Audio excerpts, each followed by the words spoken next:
We're very pleased to have with us today Jenny Clegg, who is a specialist in East Asian affairs, but also a long-term activist, someone who's been involved in Stop the War Coalition from the very get-go. She's going to be talking with me today about the erratic and sometimes confusing foreign policy positions taken by Donald Trump. Thanks for coming in today, Jenny. And I guess the first question is that Donald Trump's foreign policy can be seen as kind of confusing as well as obviously very, very frightening.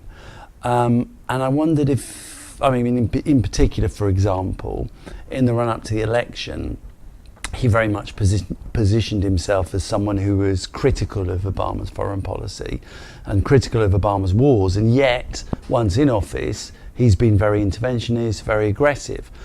Do you want to just try and begin an explanation of what you think this is all about? Yes, I mean, yeah, he is very confusing. His foreign policy is very confusing. He says he wants to have a nuclear deal with North Korea, and then he pulls away from the Iran deal that was forged by Obama. He puts down Angela Merkel and he cozies up to Putin. He's very confusing around NATO. And so, people are asking, is he ill-informed? Does he know what he's talking about? Is this some kind of art of the deal that he's playing around with? I think that, the US national security strategy, which is something new, has come out openly to say now that Russia and China are revisionist powers, that they're bent on overturning the world order. But it's Trump that's going around tearing up deal after deal. The fact of the matter is that the liberal interventionism that Obama articulated it is not working. US-led multilateralism has failed. In actual fact, US foreign policy since World War II was based on the formula of keeping Germany down and keeping the Soviet Union out, Russia out. But it's not so easy now because the German economy is buoyed up by masses of exports to China, and the more that you push Russia out, it just goes closer to China. So I think that we have to say that these US policies and strategies have failed to contain China. So something new is needed. So along comes Trump and with his America First, which is very resonant of the neocon strategy that was articulated by Paul Wolfowitz in the 1990s about putting the US beyond challenge. So I think that the way that Trump is going about things, that has a certain deliberation about it, that he's preparing the ground to put in something new because the liberal internationalism isn't working. So from your point of view, the main issue is not the main kind of explanation for what is a kind of complex and shifting foreign policy is not about just the volatility of the individual, the unpredictability of the man, the fact that he's a xenophobe and an extremist, but it is actually more part of an overall strategy. And I want to ask really, what does that mean is exactly going on in Washington? I mean, how does the State Department relate to Donald Trump, for example? How much continuity is there and how much change? Well, obviously, the US establishment is very, very divided. And there are divisions over foreign policy. But I think that what we're beginning to see come out more clearly with Trump is a project about global military, a globally integrated militarization. So this is really driven from the Pentagon. It's not clear how far that Donald Trump will be able to go with this. But I mean, I think it's what we should see as new about Trump is this global integrated approach to militarization. And I think that there are three aspects of this that we can look at. You know, first of all, the Pentagon for the last 5 years has been developing what are called war at sea strategies. So first of all, this is the idea of being able to have forces capable of imposing a blockade on what are called choke points, like the Malacca Straits to the south of the South China Sea, the Straits of Hormuz, and so on.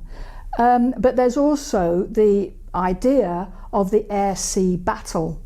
So the air-sea battle is the idea, it's been called an all or nothing war. This is really directed at China, and the aim would be to have the capacity, the capabilities to be able to carry out an extensive bombing campaign right across China, destroying all of the cities and bringing about a complete capitulation. So Jeff Dyer of the Financial Times has described this battle plan as a recipe for rapid conflict escalation, which raises the chances of a nuclear confrontation dramatically. Amitai Etzioni, who is a US academic that has studied these things, has made the point that the air-sea battle is actually way beyond the kind of containment strategies that the US pursued in relation to the Soviet Union, because it's more than about preventing an expansion. It's actually about guaranteeing that the US has access into China's backyard so that it can cut off its oil supplies or threaten a preemptive strike. Of course, these are plans, they're ideas, they're not fully set out strategies. So obviously this is what the Pentagon is using Trump to, to try and make progress on. But nevertheless, we see now these US military exercises in the South China Sea that carried out in the name of freedom of navigation, which are really these preparations for a war at sea strategy. So there are a couple of other elements that I would add in here. One is the Indo-Pacific coalition, and Trump's talked about this recently, trying to bring India, Australia, Japan and the United States closer together. So this is an interesting development, because it's like, NATO now is not enough. NATO hasn't contained China. NATO, after the Iraq War, developed these partnerships across the globe, bringing in the various countries that had given some kind of assistance, not necessarily military assistance, like Japan, but also Australia and so on. But this isn't enough. So they're trying to create this new coalition and draw these countries together more closely in the military sense through joint military exercises and so on.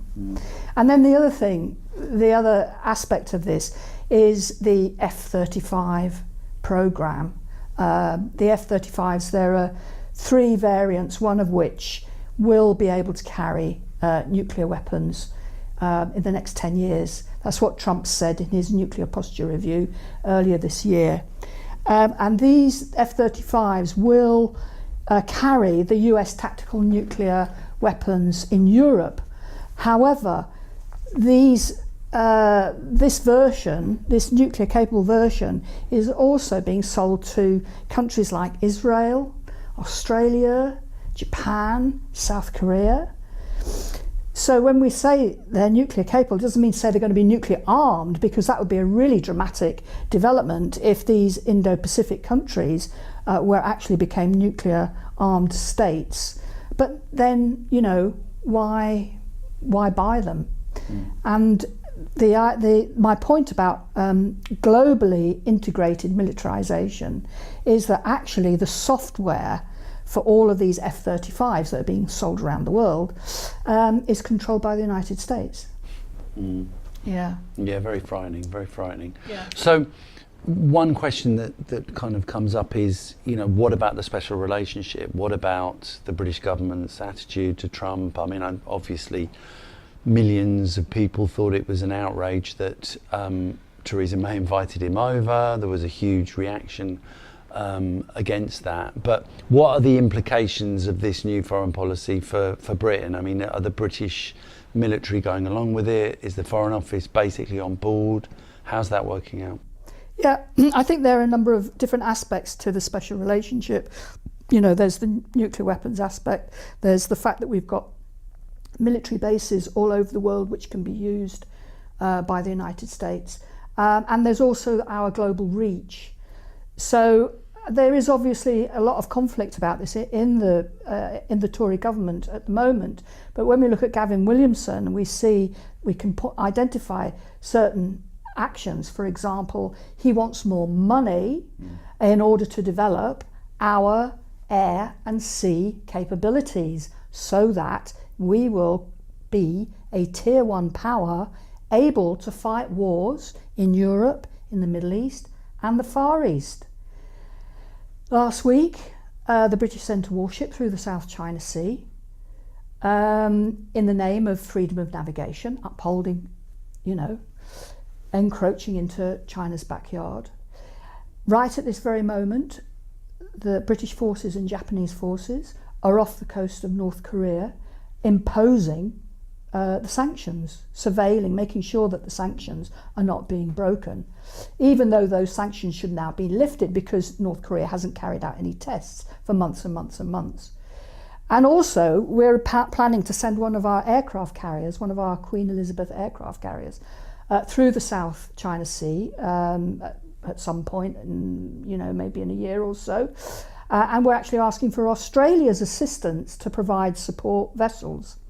So, these things, they don't amount to a very great deal, but they do look as if they are helping to deliver this project of globally integrated militarization for the United States and the Pentagon. And I'd also like to add about the F-35s, because of course we're buying a lot of F-35s. We will be buying a lot of F-35s in the coming years, of course at huge expense. We're not going to be buying the nuclear capable variety. We're buying them to go fly off the aircraft carriers. But not only are we buying them, but our aerospace industries are heavily involved in making them. We're actually making around 50% of the parts. So this is another aspect of this military integration. It strikes me that one of the things that you can say about foreign policy under Trump is that for the first time in decades, really, there seems now to be the prospect of kind of great power confrontation in a way that there hasn't really been for a very long time. You've got US troops like 80 miles from St. Petersburg, for example, in Eastern Europe, and the whole sort of scenario that you're outlining in East Asia and the Asia Pacific strikes me as being something which is really quite scary, because you're talking now about open admission in the US that China and to a lesser extent Russia are the big problems or the big challenges. So I suppose one question here is, how far do you think Donald Trump and the Pentagon are going to be able to go rolling out this new strategy? Is there going to be pushback? Are there going to be lots of obstacles? Because we're talking about a situation of presumably a big risk of overreach, for example, and they're very committed still in the Middle East. There seems to be all sorts of potential problems. So exactly, what's your view on that? Yeah. I mean, I think that in terms of a pushback, I think that people are concerned about Chinese militarization, the militarization of the islands in the South China Sea, but on the other hand, there was a quotation I remember from one of the US commanders in the Pacific, and he said the Chinese are spending 90% of their time trying to work out how to shoot us down and how to sink our ships. In other words, that China's capacity is essentially defensive, to try and prevent this encirclement that would allow the US to carry out this simultaneous preemptive strike to wipe out all of its cities. But I think that where this Trump project is facing difficulties is that he can't make multilateralism go away.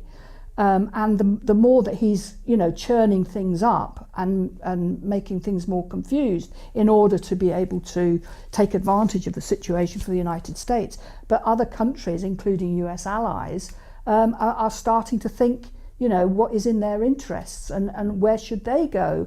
So, for example, Merkel is talking to Putin about the Nord Stream gas pipeline. Iran is, going round, sticking to the deal. Despite Trump, it's attempting to stick to the deal. It's trying to talk to Europe, obviously, Russia and China, in order to try and keep that going. But I think that there is a big change in East Asia, because in the, all around the Trump-Kim summit, there's been a tremendous amount of diplomatic activity. And of course, this is a region that is essentially divided or, semi-frozen with these Cold War divisions between North and South Korea, Taiwan and China. But now we've got a lot of diplomatic activity.